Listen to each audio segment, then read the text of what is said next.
Wake up, big bro.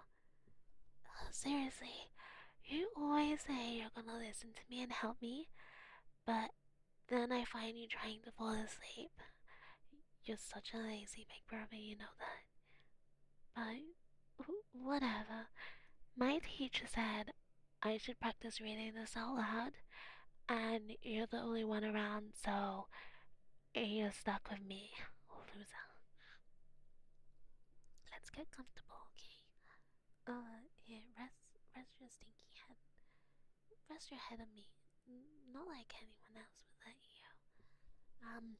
I'll try to keep my voice soft and nice and slow so you can just relax while I go through this. But don't blame me if you actually learn something for once, okay? Okay, so my report is about the murder of Julius Caesar. Yeah, that's Caesar, the Roman guy, dictator, general, politician. He's like super important and also apparently very bad at noticing when people are gonna stab him. Okay, yeah, I'll behave for now. So we start in the late Roman Republic. By this point, Rome wasn't really functioning the way it was supposed to anymore. There were constant political struggles between different factions, mainly the Optimates, who supported the traditional Senate elite, and the Popula, who came to represent the common people. Caesar aligned himself more with the Popula, poop, at least politically, but really, he was ambitious, like, really ambitious. He just took whatever and whoever he wanted. He rose through the ranks, became a skilled general, and gained massive popularity after his campaigns in Gaul, which is basically modern day France. Those campaigns, they made him rich, powerful, and honestly kind of unstoppable. Being unstoppable sounds pretty nice, right? So Caesar formed something called the First Triumvirate with Pompey and Crassus. It's basically an unofficial alliance where they all agree to support each other to gain power, but it doesn't last because Crassus dies in battle, like a sad, lonely loser. And suddenly, it's just Caesar and Pompey. And surprise, surprise, they don't get along anymore. And Pompey sides with the Senate. And Caesar's ordered to give up his command and return to Rome as a private citizen. And Caesar's like, yeah, no. Instead, in 49 BCE, he crossed the Rubicon River with his army. That was illegal, like, really illegal. Roman generals weren't allowed to bring their troops into Italy. So, crossing the Rubicon basically meant like civil war. And Caesar literally said something like, "The die is cast," meaning there's no going back now. You would never do something that dramatic, right? Actually, don't answer that. You probably would. Anyways, civil war breaks out between Caesar and Pompey.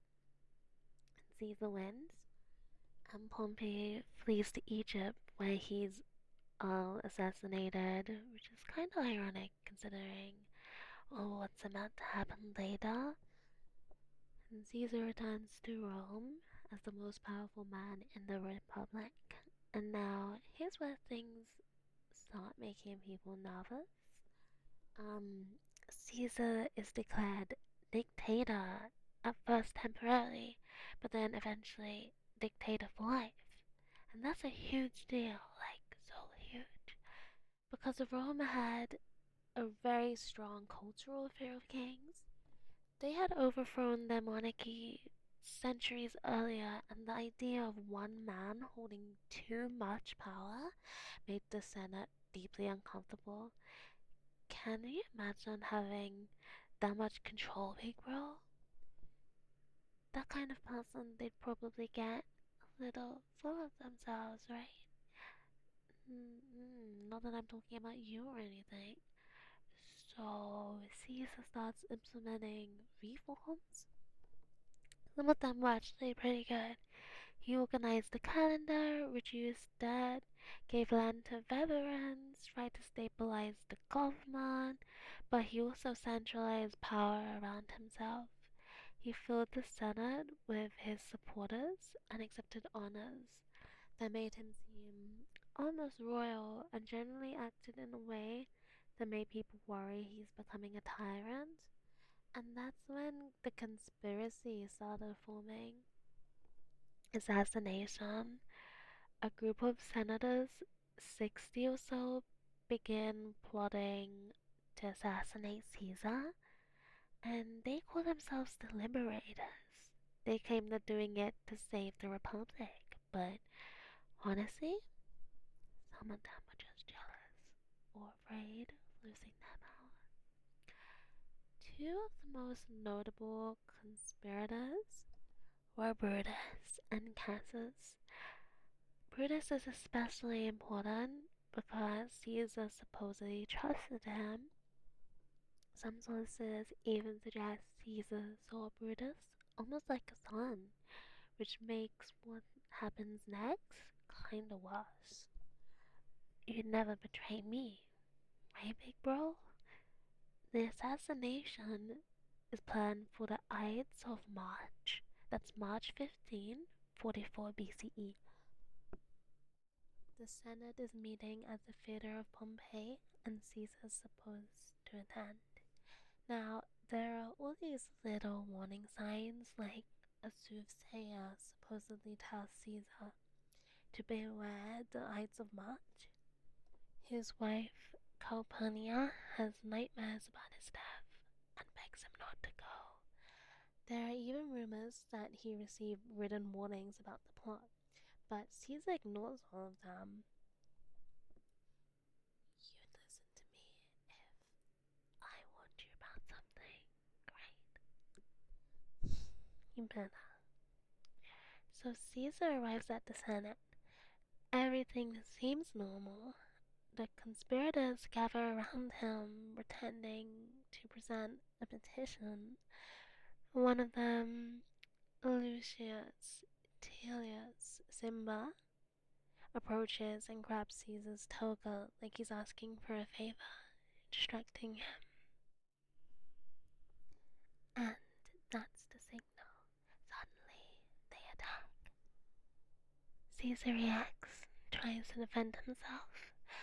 At first, he resists because he's confused, shocked, if you will, trying to understand what's happening. Then more senators join and they surround him one by one and stab him. There are around 20 pre-stab wounds, to be honest. Though interestingly, only one of them is actually considered fatal. That's a lot. Almost like they weren't just trying to kill him, but they were trying to make a point.